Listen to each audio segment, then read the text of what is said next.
Now, before I move on to using this slide, I'd like to welcome you to the practical part of the course. This is all going to be based on the strategies over the next 10 units. So every single one of the next 10 units is going to follow a very simple process. Each one of the strategy unit sessions will begin like this one began, outlining a very key principle within the trading, and ultimately we'll do that in a mentor type fashion. Once we've done that, a very, very key relevant quote. You will see me utilize this quote throughout the unit and why it's so applicable. And then we're going to move on to the real practical application. We'll really construct the trade strategy utilizing the blackboard. We'll break it down into the various variations you can expect to see, the execution methodology, and a whole bunch of tips, etc., etc. And obviously the live examples with a cross-pollination of not just the footprint, but also the candlesticks as well as the price ladder. That is to ensure, obviously, a lot of the strategies you might already recognize. So just to ensure a real ease of overlap between the different tools, I have included all three tools in the same live examples. Each unit session will then end with an additional reading over the next 10 units. I'm going to provide you with what I think are probably 10 of the most important trading books out there. You will note that none of them are actually trading based. Most of them are psychology or thought-provoking based. And then we'll finish off each one of the units with your drill-based session. Okay, so let's get into it now. As you can see, that this strategy we're going to focus on the absorption and auctioning. First and foremost, it is a momentum strategy. Okay, so I've broken up the two columns into momentum and counter trend. Obviously, some of you prefer momentum strategies, some of you prefer counter trend. Now, what you are going to find is that some of the strategies might not suit your style, and that's fine. But as you'll see, as we go through every one of the strategies, you're going to recognize that knowing these strategies doesn't mean you necessarily have a strategy at hand, but it could assist you in many other ways, i.e. targets, i.e.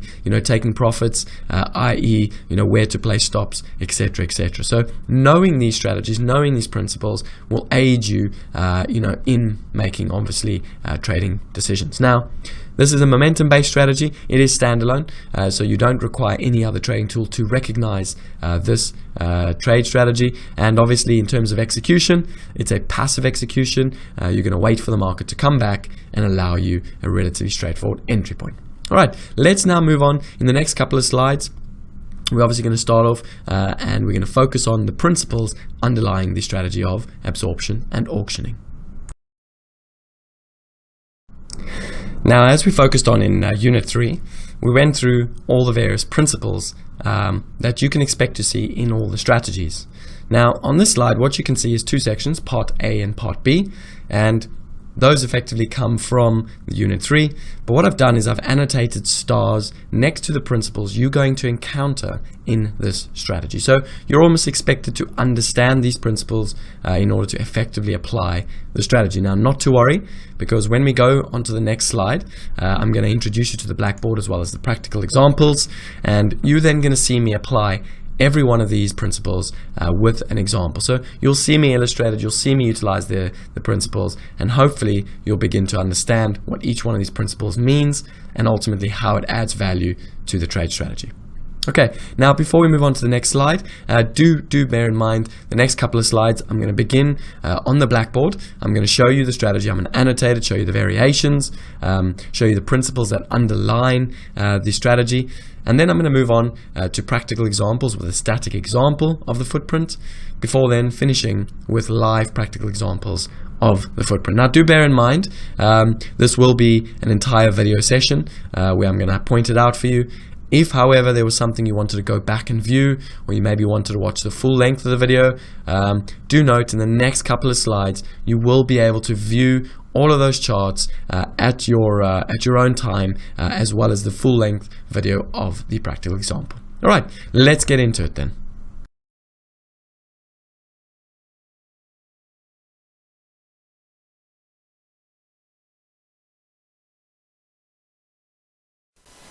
Okay, so what we're going to do over the next couple of slides now is we're going to actually introduce the trade strategy of absorption and auctioning, and we're going to take a look at real practical application of the strategy through means of firstly drawing the strategy and showing you where the various principles fit into the strategy, before then turning our attention to the practical examples, which will include both static examples as well as live examples. Now, to illustrate this strategy, it's very simple. It's like we mentioned, in the principle section. In effect, what we're seeing is the process of accumulation and distribution within a confined number of prices. Okay, so we can think of it, and I don't want to get stuck in the principal idea of support and resistance. So I'm rather going to call this just a pivot and a pivot. Okay, so in essence, the market begins the process of trading between two pivots. Now, one of the key principles we focused on was the principle of consolidation. Now, most important, note this is not consolidation. Why? Because consolidation, as we mentioned in the principle section, tends to be relatively low volume. Okay, so what we're actually going to be talking about is the process of accumulation and distribution. Okay, now we noted the key difference between accumulation and distribution and consolidation was very simply the volume and the delta exchange. In other words, in accumulation and distribution, we do tend to see a much higher relative amount of volume being traded versus the consolidation. Now, the key identifier of this trade strategy comes at the extreme pivots. Okay, and what you're going to tend to see is you're going to tend to see some real dark high volume areas, and then effectively some real dark high volume areas and high volume areas. So you're going to see this process of high volume areas at the extreme points of the pivot. Now, note obviously in terms of the auction process, what we're seeing here is no real strength in the auction process, rather just responsive price action at the high and then responsive price action at the low. Okay,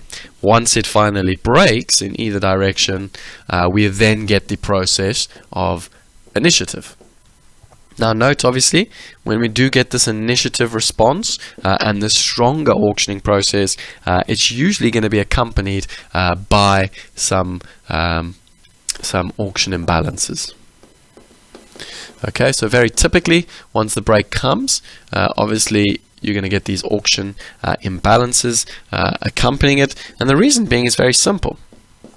If we look at what's effectively happened with the delta and the volume whilst we are sitting inside this accumulation and distribution zone, in essence what we're doing is we're building up a position within this tight range. So within this range, we're either going to have a positive or negative position. Now, what I will say, I've never found there to be a good rule of thumb that if the delta is more negative or more positive, that has a high probability, sort of in terms of giving an indication as to which way we're going to break. But what I would say is that high volume and that high delta, in essence, implies that when we break, there are positions caught on the other side. So, for example, if it breaks to the downside, obviously we do have some longs that are caught. Okay, so those longs need to pay down very quickly, and it's that reason that we get the high volume, the high delta, as well as the auction imbalances. Now, in terms of the relative change, obviously you will note a distinct difference between the volume, the delta, and the cumulative delta in the zone relative to once it breaks. Okay, once it breaks, you are going to see a real shift in the volume, price, and delta dynamics.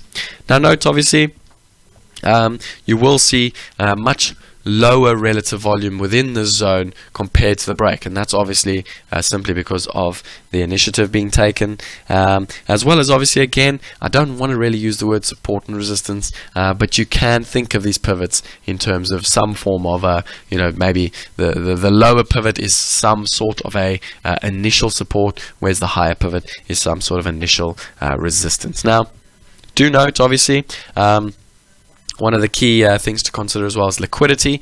Whilst we are inside of this range between the two pivots, there is actually quite a high amount of liquidity being provided. Why? Because we can see that there's some real aggressive accumulation taking place on both extremes. Okay, so there is high liquidity, which sometimes means that the break isn't always as clean and directional as you want it to be. Why? Because if someone's providing liquidity over here, okay, they could be providing liquidity even higher up, and that's why we sometimes actually do get failure of the absorption and auctioning strategy, which I'll talk about in a minute. So that's the basic principles applied to the absorption and auctioning strategy. Now, let's go and have a look at some of the practical examples that you can expect to see. In fact, before we move on to the practical examples, let me just show you the three variations that you can expect to see within the absorption and auctioning. Now, the first is obviously, as I showed you, and I'm going to draw these very briefly, so do make a note in your notebook. So the first is obviously where we have a very clear pivots. Again, these lows are not going to be exact every time. They could extend by a tick or not, but in essence you want to see the high volumes at the extremes. Then the second type of variation, which a lot more of you will be familiar with, is more of an inside candle approach, where effect what happens is the market it finds some sort of accumulation and distribution in a tighter and tighter range. Okay, so failing to take out either the previous high or the previous low as the next candlesticks come in. Now note, obviously you'll see this a lot easier on a time-based rotation, but that's the second type of variation of absorption and auctioning. And the third type is in essence where we've got a failed sort of break of the absorption and auctioning. So in essence what happens is the market breaks to the one way or to the other way and comes back in. Okay, so in essence, in these two examples, we break and initiate in one direction. In the third example, we break, try to initiate in one direction, and very swiftly reverse. Okay, those are the three variations we're going to discuss as we go through the rest of this unit. Now note, where does this strategy best come into play? Now, this is important. What we're going to talk about when we get to observing a strategy is that, in essence, you can see this in both balanced and imbalanced markets. But what I would say is this concept or this trade strategy of absorption and auctioning is going to occur best in imbalanced conditions. And the reason is very simple. Okay, like I said, remember, what we're looking for is we're looking for initiative once we break out of the key pivot area. Now, if the market is in the imbalanced zone, okay, note that imbalance just simply means we're trading maybe quite close to the extreme of the previous day, or even sometimes outside of the previous day's range. Okay, so if we're seeing the concept of absorption and auctioning occurring in an imbalanced area of the market or market context, this means that this initiative has the potential to be far more aggressive. Why? Because if we're trading quite close to a previous day's extreme, we know that the potential for a breakout is quite high. So we want to utilize this absorption and auctioning to play for the potential breakout of the previous day's extreme. Okay, so that's obviously in terms of market context. Do note, however, you can see this in balanced conditions as well. It's not to say it doesn't work equally well, but for me, I've noticed that in imbalanced conditions, the absorption and auctioning trade strategy works far more effectively. Okay, let's have a look at some examples now. So obviously this is taken from the 16th of December. It's the euro-dollar. Do note this is a rotational based candle or footprint chart. Now, as we go through every example, I'm going to show you, both time-based and rotational-based, so that you get used to, seeing them with different views. Now, obviously what we can see is the absorption and auctioning. It can work particularly well on a rotation, assuming that your rotations are set to the right rotation. Okay, so what we can see is that the market entered in from sort of 6:05 a.m. in the morning not 6:05, sorry, that'll be in the evening. In fact, I don't even know what these times mean, but this is definitely not the morning session. Okay, obviously, as we go through these strategies, guys, none of these will be taken outside of cash hours for good reason. Like I mentioned, most of the strategies are applicable when there is interaction between buyers and sellers. Now, we noted that that interaction is best seen when the cash market is in. Okay, so these time formats won't be quite correct, but in essence, what we've seen is the market has gone into a sideways holding. We can obviously see a nice pivot on the downside and a nice pivot to the upside. Now note, we can see some real extreme absorption at the high, and then again equally some absorption at the low, some absorption at the low. Once that resolves itself, again note as well, whilst we're in this zone of accumulation and distribution, note the high volume, okay, relatively high compared to what we've seen. Also note the delta. So note how the delta goes positive on the upward rotation, and then high volume, and the delta goes negative on the downward rotation. Okay, and this is a function of absorption and auctioning. You are going to see this within these rotations, but the important thing to note is once we break, we want to see initiative. Now note initiative in terms of the delta. And the colors you can expect to see is that you're going to get the initiative. The initial part will be light colors. Okay, so as you can see here, we can see relatively lighter colors here and relatively light colors before then running into darker colors once we start to see liquidity being found. Okay, just that's what you can think of the darker colors as. It's simply just liquidity being provided. So once we get the initiative, it will look like a lighter color until it runs into some responsive sellers in this example, which will start to make the delta colors a little bit darker. Okay, do note obviously, well, like we said, we want to also see with any kind of initiative, we always want to see the volume pick up, but we also want to see the delta go in the direction. That's so crucial with initiative price action. You always want to see both the volume and the delta go in the direction of the initiative. Now note in terms of color lines, like we always say, once we get that initiative being taken, we will obviously post a nice turquoise color. Okay, so in terms of entry point now, what I am going to say is do note, I think one of the mistakes that a lot of traders will make with any strategy is they want an exact execution. They want an exact entry, an exact exit. Okay, it doesn't work like that. All right, the important thing to understand is that every one of these is a strategy, but in essence, what we're looking for is we're looking to be long once the market, retests or shows us some form of absorption. Now, if I can remove this here, you'll see quite a lot of absorption taking place in the zone, around these 75 to 77 area.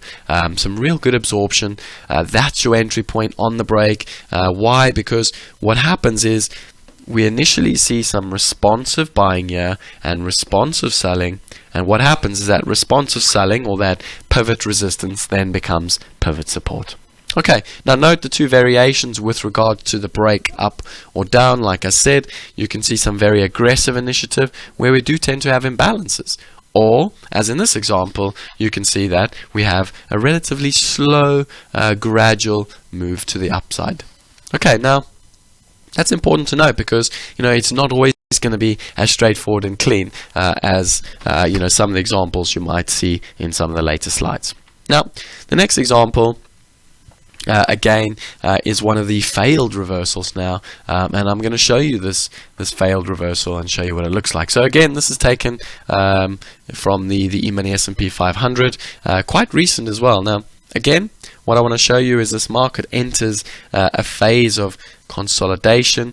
We can see real sort of extreme kind of volume, negative delta taking place. We then see a flip of that. The market then absorbs on the higher up prices, and then it initiates. And this is quite interesting because we then get the initiative taken to the upside, and we notice that because of the volume as well. So the market initiates to the upside. We see, obviously before that, we did see quite an aggressive amount of responsive selling in the market. It got overwhelmed, the market extends to the upside, but very quickly reverses and finds itself back inside the initial range. What then occurs, the market retests, note, and this is the key to the reversal strategy, the market then retests that original absorption area before we broke. Okay, so that's what we call a high pocket volume, or a high volume area. That was where the passive selling was occurring. So the market re-enters that zone, it retests, and again absorbs another 1,600 contracts before then beginning the aggressive reversal. Okay, so like I said, the reversal trade strategy, what tends to occur is once we fail to break, we then re-enter range, but we very quickly move from one side of the range to the other side of the range. And what you can see is that market within the same rotation takes, almost within a couple of minutes, reverses straight to the other side. So that's a key factor of the reversal strategy. So again, if you're going to learn the strategy, remember first and foremost, we're looking for the break. Obviously, you need to manage your stop quite effectively. As I said in the previous example, if we go back to that quickly, very simply, ideally, we don't really want to see, we can see the market gave us a nice imbalance, but ideally, we don't want to see the market re-enter this range. So again, in terms of a stop, if you're someone that keeps it very, very tight, you might have had only a couple of tick stop. For me, I didn't want to see this imbalance be taken out. Why? Because the imbalance shows that the start of initiative. So for me, a stop would have gone right over there.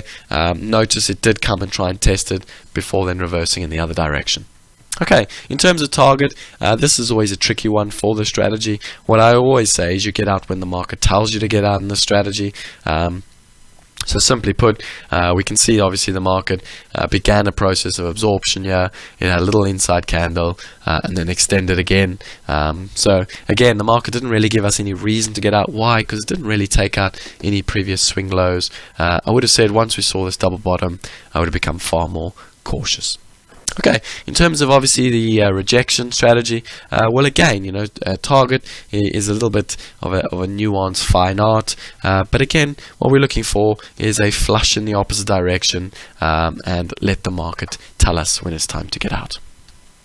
Okay, our last example, again, another one of the rejection ones, and again, I want to illustrate this twice just to show you how common they are. So obviously, as we can see, the market again settled into a sideways range, but one thing you should note here, and this is where I caution you on the strategy. Remember what we said, the difference between consolidation and accumulation and distribution is the volume being traded.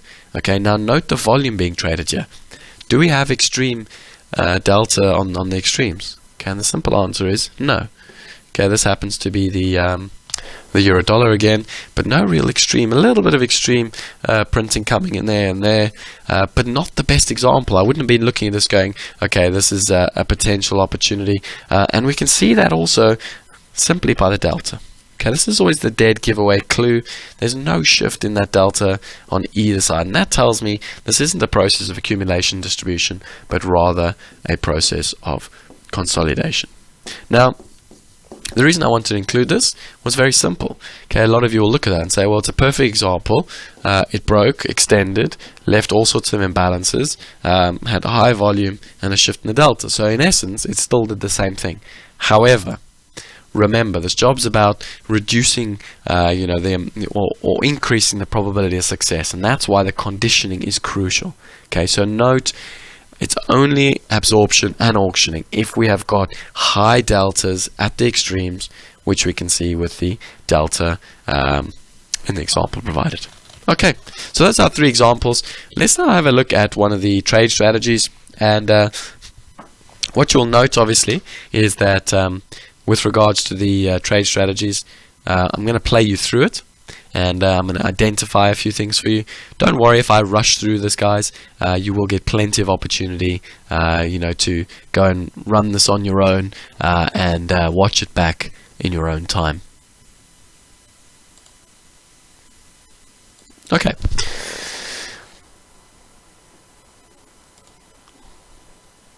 All right. Let's just give me one moment. Just trying to get this playing.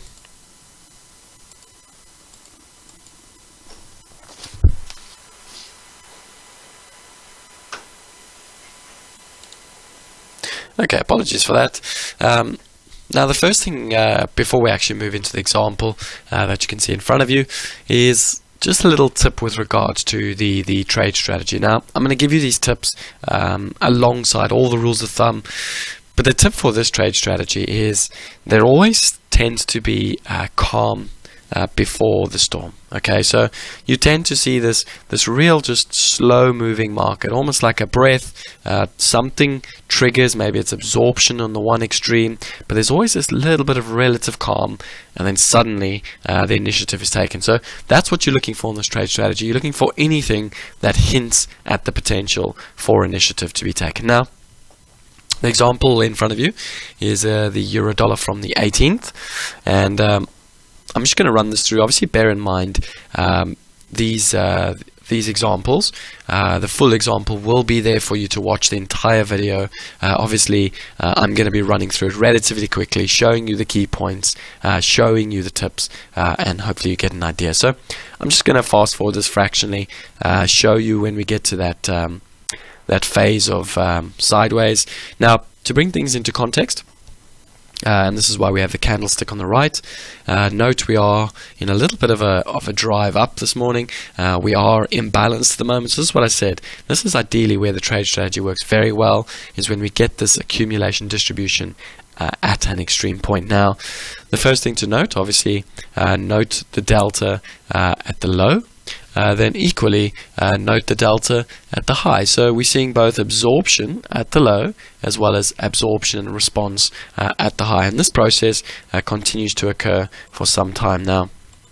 I'm going to show it to you. I'm going to keep fast forwarding it, and then I'm going to show you a little bit of a tip. So again, notice again the responsive buying coming in. Notice the delta. This is what I said. You're always going to get positive delta, negative delta. So wherever that response comes in at whichever extreme, you're going to see it in the delta. Now note, obviously, we're looking for any signal of the potential for some form of initiative to be taken. So again, note what we see at the high. Okay, some real positive, buying and intent, but someone is still happy to take that liquidity. Okay, and this process goes on for some time. Now note, what we suddenly see, if you were to compare every one of these last auctions, notice what we've just seen in this latest auction. If you were to just visually eyeball this, something looks uniquely different about this auction. Okay, notice obviously where that last 173 lot got reloaded. Notice how we only traded 13 lots before we sold off, and look at the volume traded in this rotation compared to all 5 of the previous rotations. Okay, you'll very distinctly see nothing really got traded here, and that was the clue. That was the calm before the storm. Now, let's see what the storm looks like. I'm just going to get to the point of it so I can show it to you again.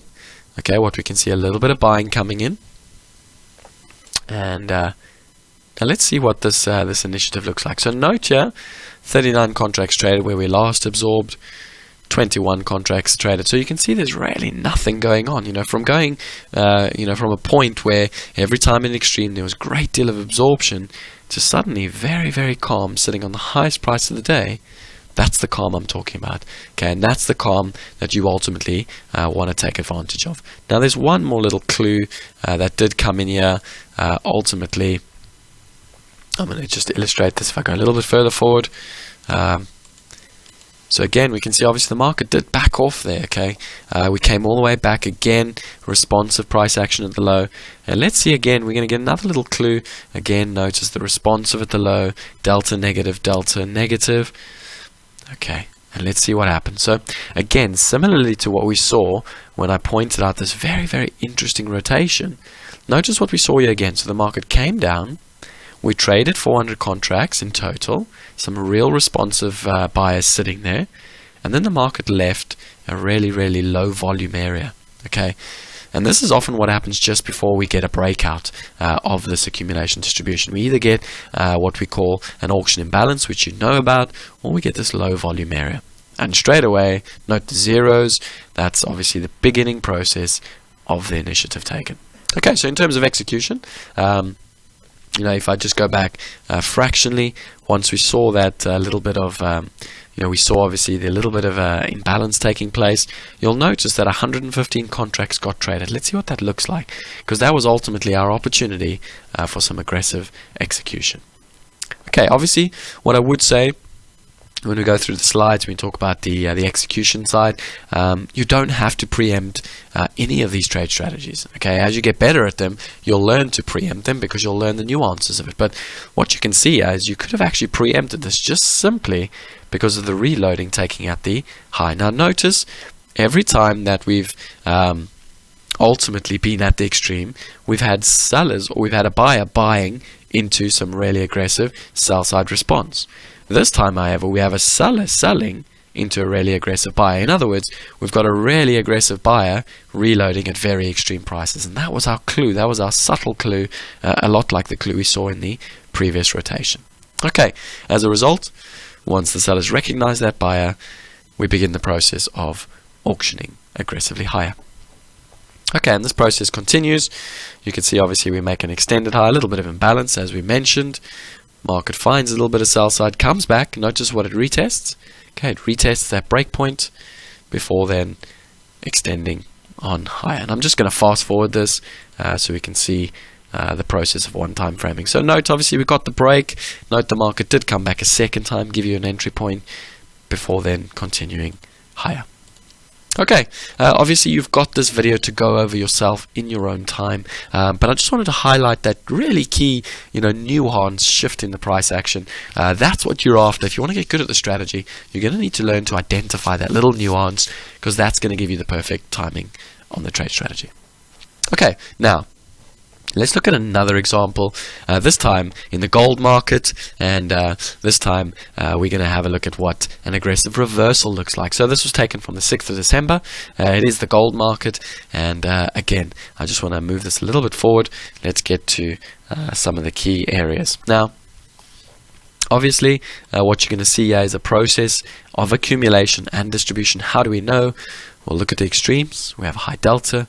Look at the extremes. We have a negative delta. Okay, we have some really dark colors at the extreme sides of both pivots. Now, what I want to point out is once this market, retraces back in to the distribution zone, what then finally occurs. Now, again, you can see we've come down now.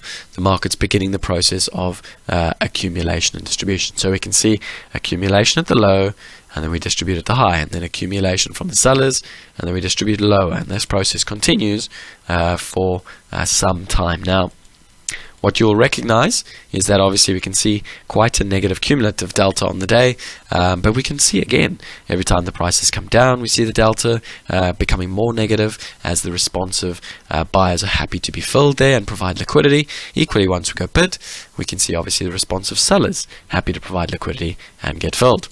Now, let's move on to the breakpoint, because remember, as I said, in terms of variations, you always assume that the break will continue with initiative. Okay, you never assume it will reverse. So I'm going to show you exactly how you execute the reversal now. Okay, so we can see again more negative delta, and let's see if we can find that little bit of a telltale sign. As I said, the calm before the storm. Now note. Okay, we can see obviously the market thinning out a little bit.